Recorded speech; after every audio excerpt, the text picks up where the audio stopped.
गणेश भगवान की जय। हम रीता वर्मा आप सबके नमस्ते प्रणाम करते ही आप सबके गणेश चतुर्थी के बहुत बहुत शुभकामनाएं और बधाइयां। आज गणेश चतुर्थी है। आज गणपति के जोर शोर से पूजा हुए। 4-5 सखी यही एक दूसरे से कहते ही हे सखी चला देख आई गणेश भगवान के दर्शन कई आई। उसी संबंधित एक गीत आप सबके सामने प्रस्तुत करते ही आप सब हमार गीत सुनिया। आप सबके हमार गीत पसंद आवे तो हमरे चैनल ऋतुजा अवधि लोकगीत के लाइक करिया, सब्सक्राइब करिया और कमेंट कई बताइया कि आप सबके हमार गाना कैसा लाग। श्री गणेशाय नमः।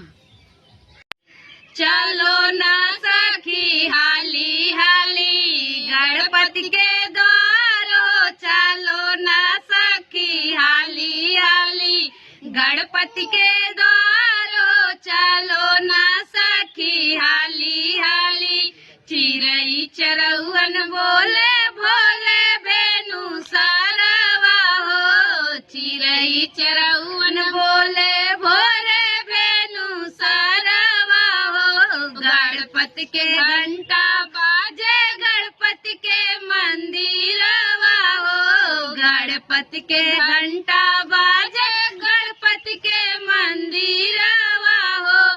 फिरता नजरिया गणपति फिरता नजरिया गणपति होला जय जयकार हो। चलो ना सखी हाली हाली गणपति के द्वार हो। चलो ना सखी हाली हाली गणपति के द्वार हो। चलो ना सखी हाली हाली जल्दी सजाओ मालिन फूलावा के थालिया हो। जल्दी सजाओ मालिन फूलावा के थालिया हो।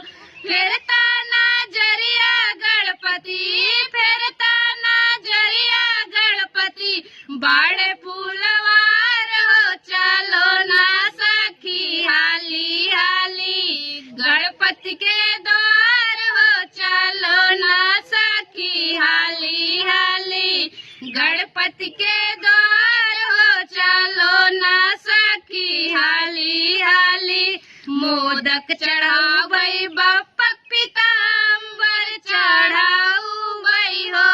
मोदक चढ़ाउबई बप्पक मोदक चढ़ाउबई बप्पक पीताम्बर चढ़ाउबई हो। मोदक चढ़ाउबई बप्पक पीताम्बर चढ़ाउबई हो।